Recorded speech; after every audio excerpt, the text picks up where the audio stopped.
Yeah, hi class. Let us discuss this 11th question.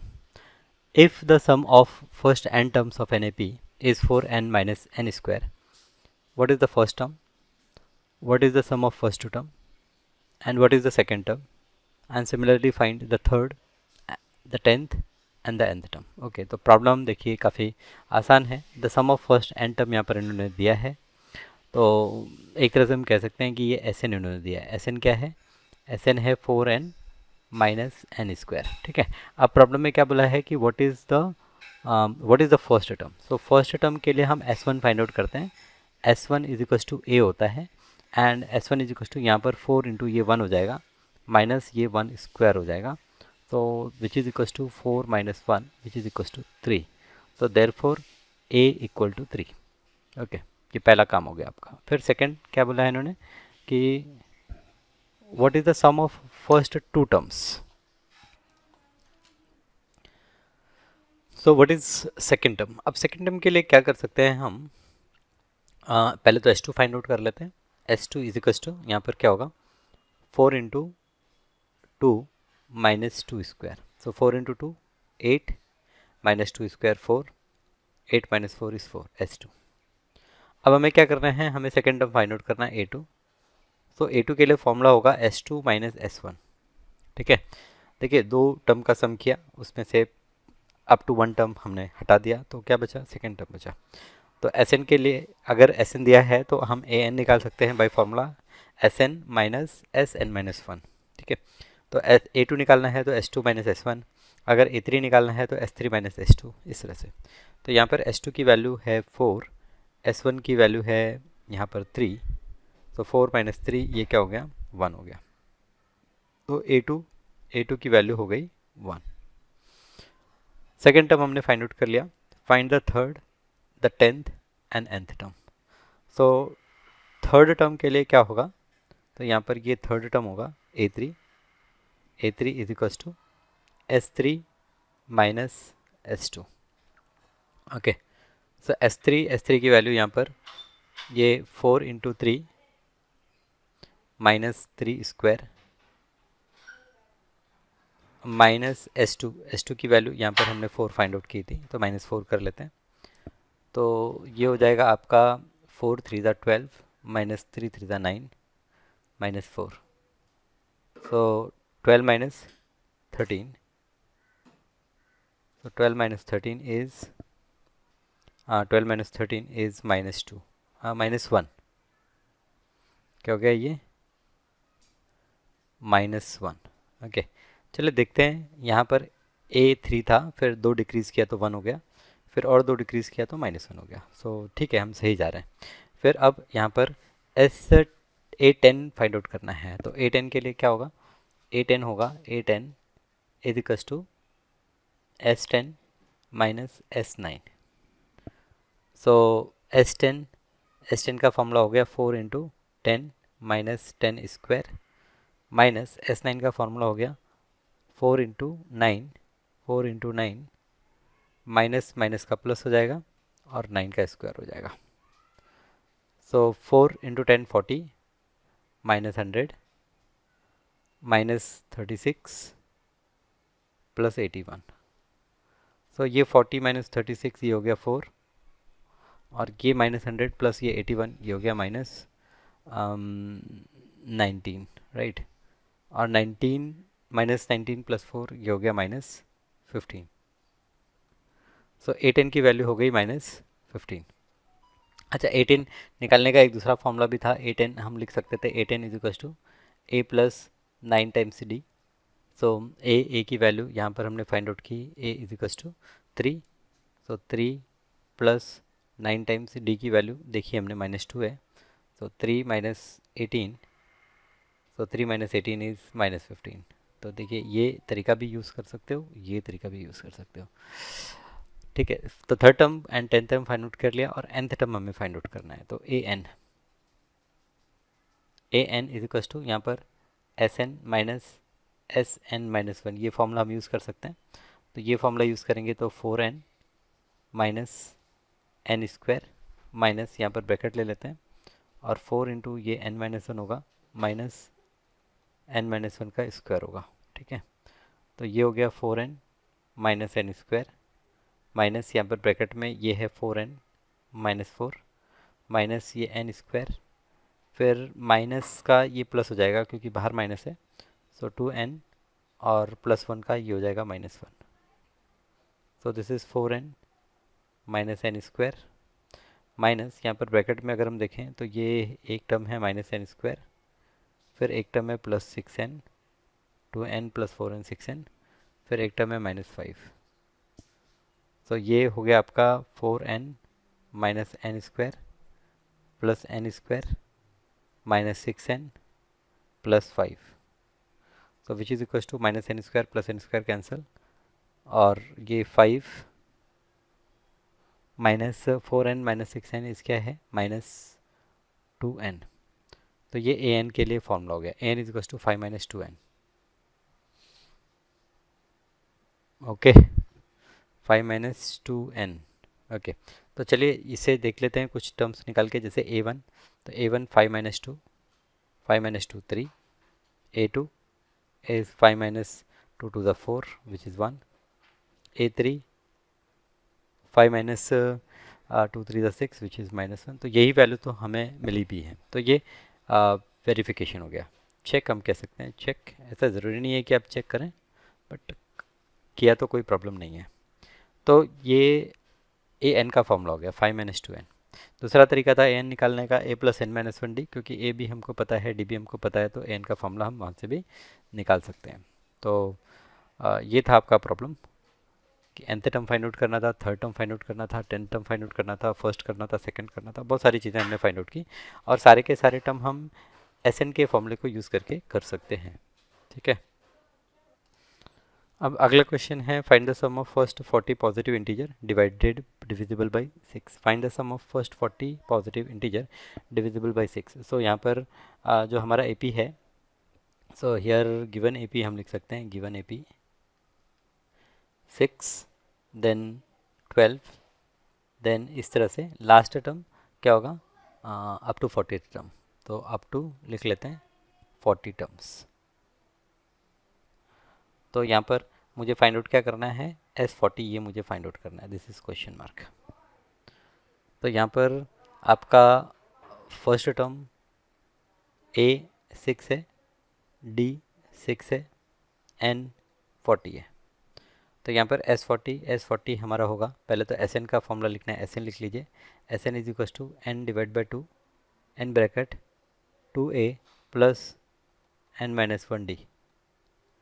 तो ये जो S40 है, S40 इज इक्वल टू हो जाएगा 40 डिवाइड बाई 2 ब्रैकेट में 2 into A, 2A first term 2 into 6 plus N minus 1, तो N minus 1 39 into D की value क्या 6।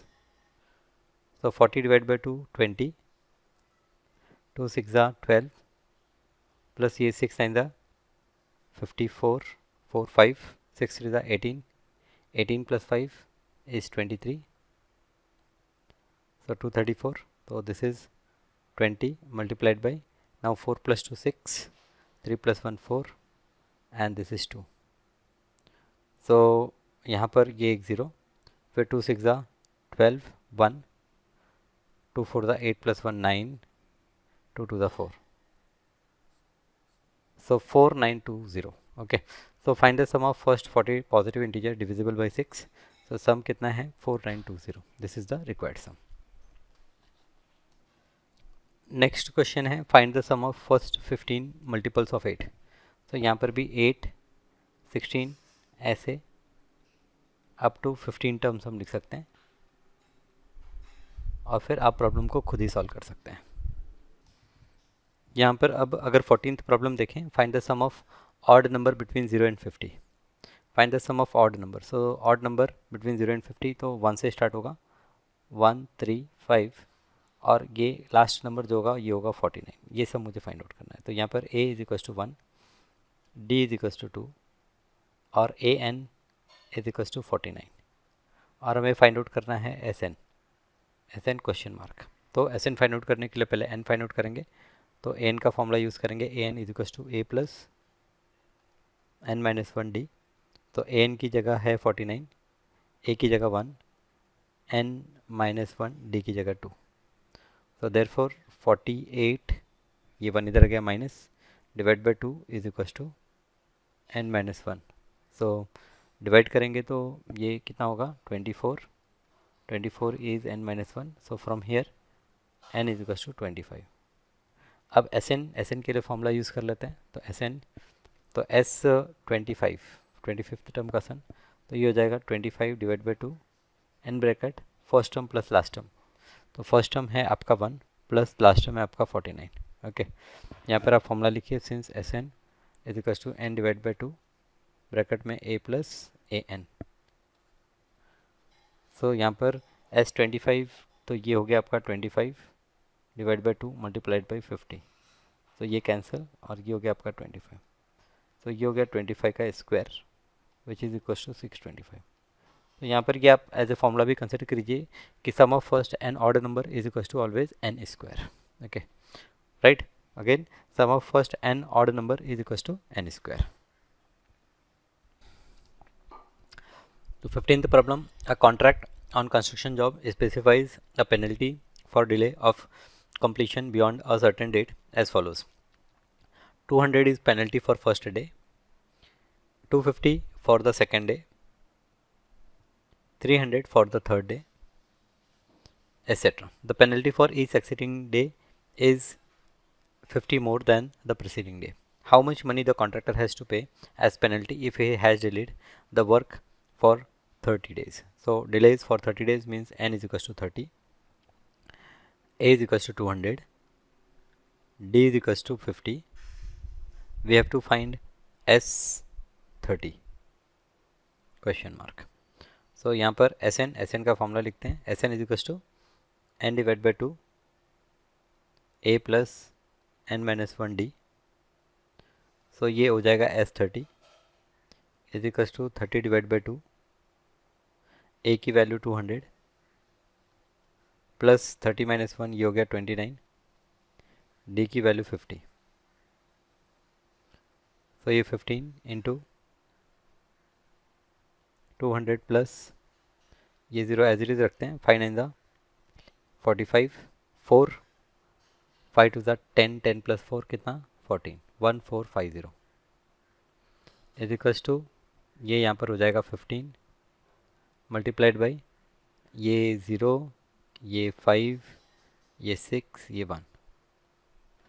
तो 15 इंटू 1650। सो ये जो S30 है, S30 ये हो गया 15 इंटू 0 0, 15 5 ज़ा 75, 7, 15 6 ज़ा 90, सो 97, 9, 15 1 ज़ा 15, 15 प्लस 9, सो 24। तो 24,750। तो 30 दिन अगर काम डिले किया कॉन्ट्रैक्टर ने तो उसको जो पेनल्टी पे करनी होगी वो 24,750 रुपीज़ होगी। ओके, प्रॉब्लम सिंपल था, कोई डाउट प्रॉब्लम में? Okay, next problem. A sum of rupees 700 is to be used to give 7 cash prizes to students of a school for their overall academic performance. If each price is 20 less than the preceding price, find the value of each of the price। तो यहाँ पर 7 cash price है, मतलब n 7 है, total 7 price का जो सम है Sn, या फिर हम कह सकते हैं S7, ये आपको दिया है 700। आपको जो D दिया है बोला है कि हर जो नेक्स्ट प्राइस होगा वो 20 रुपीज़ लेस होगा, सो D माइनस 20 है। आपको फाइंड आउट करना है वैल्यू ऑफ ईच प्राइस। सो आपको ए प्लस डी इस तरह से सारे प्राइजेस फाइंड आउट करने हैं। तो यहाँ पर ए तो पता नहीं है हमें, फर्स्ट प्राइस पता नहीं है फर्स्ट प्राइस का क्या होगा। फर्स्ट प्राइस का अगर वैल्यू पता चल जाए तो हम कर सकते हैं। तो यहाँ पर एस एन का फॉर्मूला ले लेते हैं, S N is equal to N divide by 2 n bracket 2a plus N minus 1 D. तो यहाँ पर n की वैल्यू 7 डिवाइड बाई 2 इंटू ए की वैल्यू पता नहीं हमें, प्लस 7 माइनस 1 ये 6 और डी की वैल्यू माइनस 20 और एस एन की वैल्यू कितनी है 700। तो देयरफॉर यहाँ पर हम लिखेंगे 700 इंटू 2 डिवाइड बाई 7। ओके, ये 7 डिवाइड बाई 2 को हमने लेफ्ट में ले लिया। This is equals to 2a minus 120।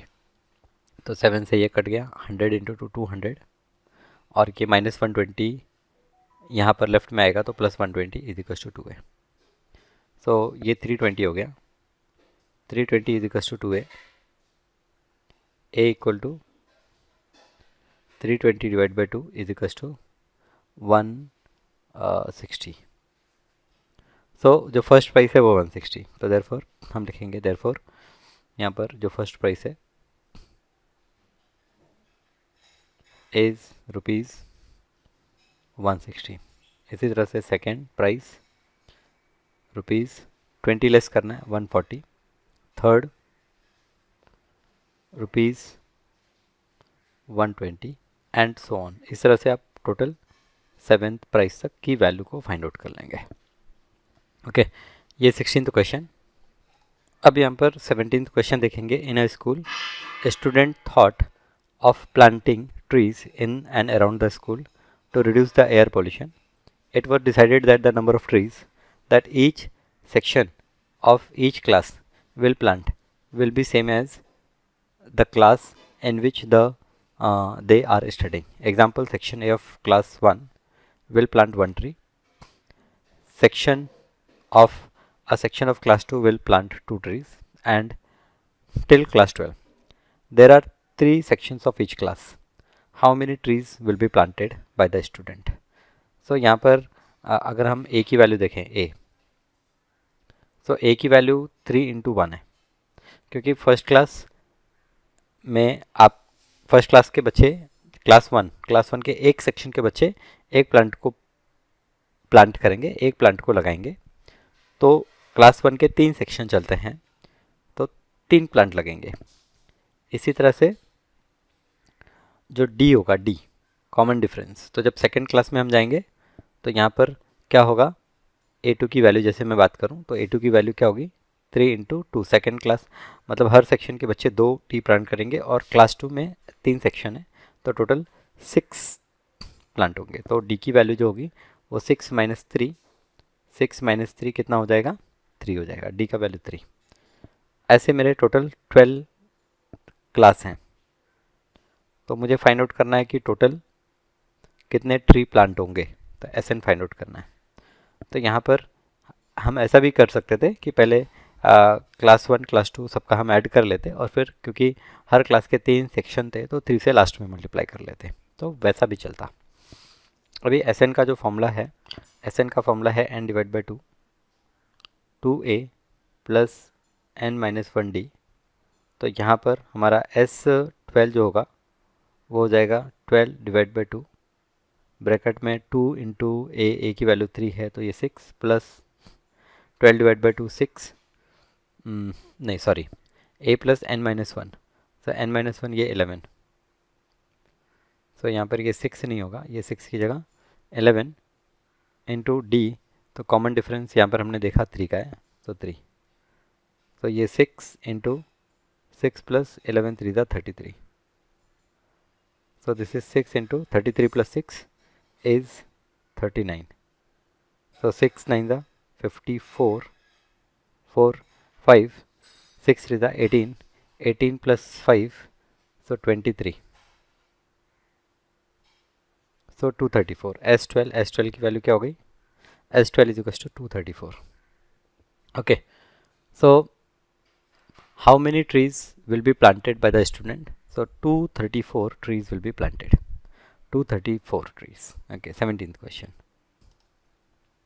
Now ये जो 18th question है, a spiral is made up of successive semicircles with the centers alternately at A, B, starting with the center at A of radius 0.5 cm, 1 cm, 1.5 cm, 2 cm as shown in the figure. What is the total length of such a spiral made up of 13 consecutive semi circles? तो देखिए n की value हो गई 13 circles की बात की हमने। अच्छा, जो पहला सर्कल होगा, उसका अगर हम देखें कि लेंथ कितना होगा, तो उसका जो रेडियस है वो 0.5 है, ठीक है। तो यहाँ पर ए की वैल्यू क्या होगी, सेमी सर्कल का होता है पाई आर, सो पाई इंटू 0.5, ये फर्स्ट के लिए हो गया। इसी तरह से सेकंड के लिए अगर हम ए टू देखें तो ये होगा पाई इंटू 1, ए थ्री देखें तो ये होगा पाई इंटू 1.5 पाई आर। हम फॉर्मूला क्या यूज़ कर रहे हैं, फॉर्मूला यूज़ कर रहे हैं पाई आर। तो यहाँ पर अगर डी की बात करें, डी डी कॉमन डिफरेंस, तो ये आपका क्या हो जाएगा, pi minus 0.5 pi, so that is 0.5 पाई, ये आपका डी हो गया। अब मुझे क्या करना है, S13 ये कैलकुलेट करना है कि टोटल ऐसे 13 सेमी सर्कल हैं तो उनका सम कितना। तो आप एस एन का फॉर्मूला अगर लगाते हैं एस एन, तो एस एन का formula n divide by 2 bracket में 2a plus N minus 1d। तो S13 जो होगा, S13 इज इक्वल टू ये हो जाएगा 13 डिवाइड बाई 2 ब्रैकेट में 2a, सो a की वैल्यू 0.5 पाई, तो 2 into 0.5 pi 2a plus N minus 1, n की वैल्यू कितनी है, एन की वैल्यू 13 है, 13 माइनस 1 कितना हो गया 12, और डी की वैल्यू कितनी है 0.5 पाई, ओके। सो ये जो S13 है ये होगा 13 डिवाइड बाई 2, ये होगा पाई प्लस ये होगा 6 पाई, सो 13 डिवाइड बाई 2 इंटू 7 पाई, सो 13 7 ज़ा 91, 91 pi divide by 2, okay. So ये आपका क्या हो गया, S13 हो गया। S13 is 91 pi divide by 2, okay. अच्छा, अब पाई डिवाइड बाई 2 की वैल्यू भी तो पुट कर लेते हैं हम लोग। So it is equals to 91 divide by 2 into pi 22 divide by 7, तो 7 से कट हो जाता है, 7 1 7 2 21, सो 7 3 21, और फिर ये 22 कट हो जाता है, ये 11 इज इक्वल्स टू 11 इंटू 13, सो ये हो जाएगा 13 1 13 एंड 13 11 13 दा 11 3 दा 33, 11 1 11 प्लस 3 14 143। सो यहाँ पर सेंटीमीटर यूनिट है, तो ये जो टोटल है ये 143 सेंटीमीटर। तो टोटल स्पायरल का जो लेंथ होगा वो होगा 143 सेंटीमीटर, राइट। 18th क्वेश्चन समझ में आ रहा है। देखिए मैं प्रॉब्लम में क्या ज़्यादा डिस्क्राइब नहीं कर रहा हूँ, प्रॉब्लम को पढ़ना है और आइडेंटिफाई करना है कि प्रॉब्लम में ए क्या है, डी क्या है, एन क्या दिया हुआ है, ए एन अगर है तो क्या है, एस एन अगर है तो क्या है, बस बाकी वैल्यूज़ को पुट करना है और सॉल्व करना है। ओके, क्वेश्चन नंबर 20 है 200 logs are stacked in the following manner. 200 logs को ऐसे हमने रख दिया, 20 logs in the bottom row, so bottom row पे 20 लॉग्स है, मतलब ए की वैल्यू आप मान लीजिए 20 है, फर्स्ट 20 है, then 19 in the next, so d की वैल्यू कितनी हो गई आपकी, एक एक कम हो रही है तो -1 हो गई, 18 in the row next and so on. In how many rows are 200 logs placed, so कितने रो में, मतलब एस एन ये मुझे दिया है कि टोटल 200 है, मुझे पता करना है कि कितने रो में, मतलब एन पता करना है, तो यहाँ पर ये एन जो है ये ही मेरा क्वेश्चन मार्क है, ओके। सो यहाँ पर ठीक है, एस एन का फॉर्मूला लिख लेते हैं, S N is equal to N divide by 2 n bracket 2a plus N minus 1d, so ये 200 इज इक्वल टू एन पता नहीं, एन डिवाइड बाई 2, 2a मतलब ये 40 plus N minus 1 into d -1 है, सो ये हो गया आपका, ये 2 को इधर ले लेते हैं तो ये 400 हो गया, यहाँ पर ये n और ये ब्रैकेट में 40 minus n plus 1, okay. So ये आपका हो गया n into 41 minus n square, तो देयरफॉर हम कह सकते हैं कि जो 400 है it is equals to 41n minus n, sorry ये n है ना, n into n square, so therefore quadratic equation आपका बनेगा n square minus 41n plus 400 is equals to 0।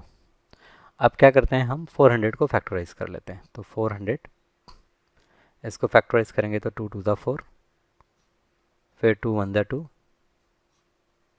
फिर 2 5 ज़ा 10, फिर 2 2 ज़ा 4, 2 5 ज़ा फिर 5 5 ज़ा 5 1 ज़ा 5, ओके.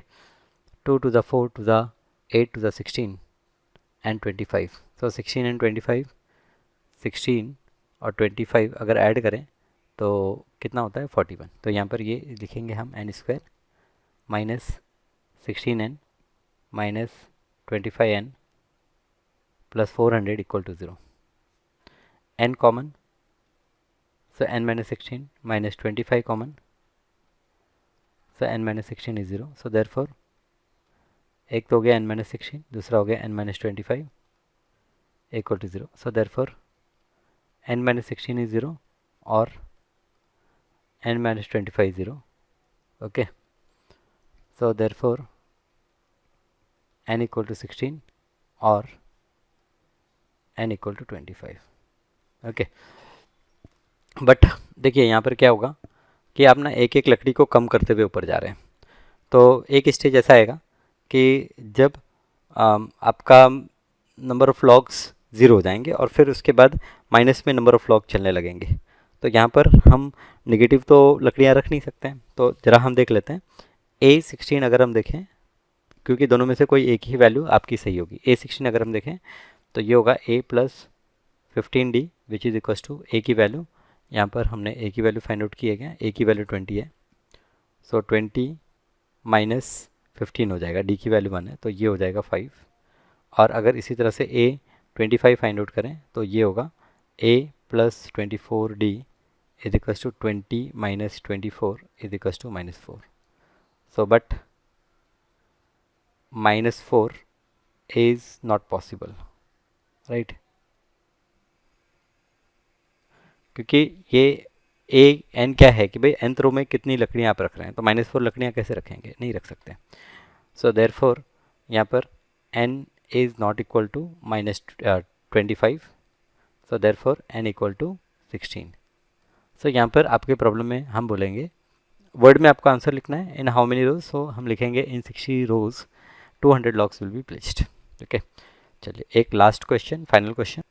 क्वेश्चन है कि in a potato race a bucket is placed at the starting point which is 5 metre away from the first potato. तो देखिए 5 मीटर डिस्टेंस पे ये आपका एक पोटैटो रखा है and the other potato is placed 3 metre apart in the straight line. फिर 3 metre आगे एक पोटैटो रखा है, फिर 3 मीटर आगे.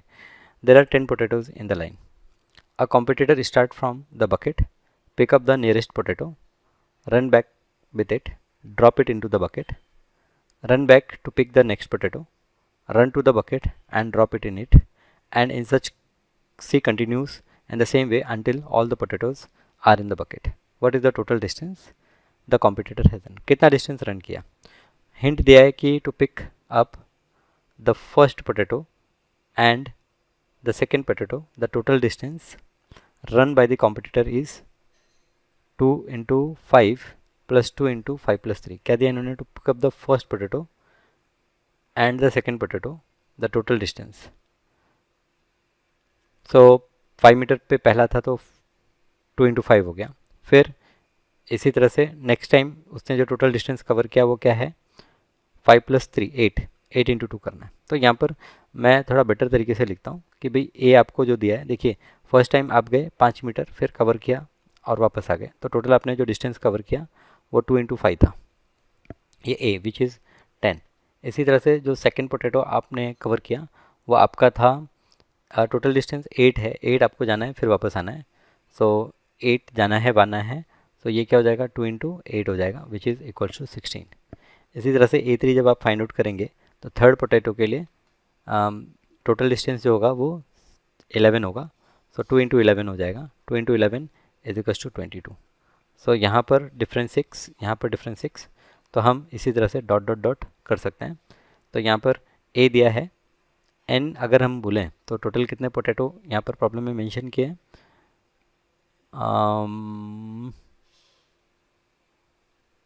सो there are 10 potatoes. Okay, N is equals to 10 दिया है और हम कह सकते हैं कि S10 हमें फाइंड आउट करना है. डी हम फाइंड आउट कर लेंगे. डी इज इक्वल्स टू यहाँ पर 6 हो गया. तो अगेन सिंपल है.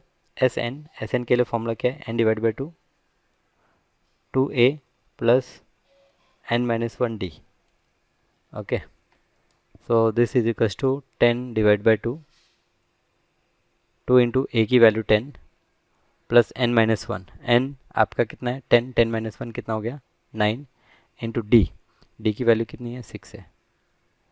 सो 10 डिवाइड बाई 2 कितना हो गया 5, 2 इंटू 10 20 प्लस 9 6 जा 54। So this is equals to 5 into 54 plus 20 74।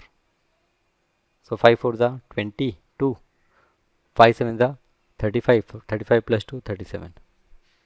तो SN 370, मतलब 370 टोटल डिस्टेंस होगा जो कवर करना पड़ेगा ये सारे के सारे पोटैटोज़ को वापस से बकेट में डालने के लिए।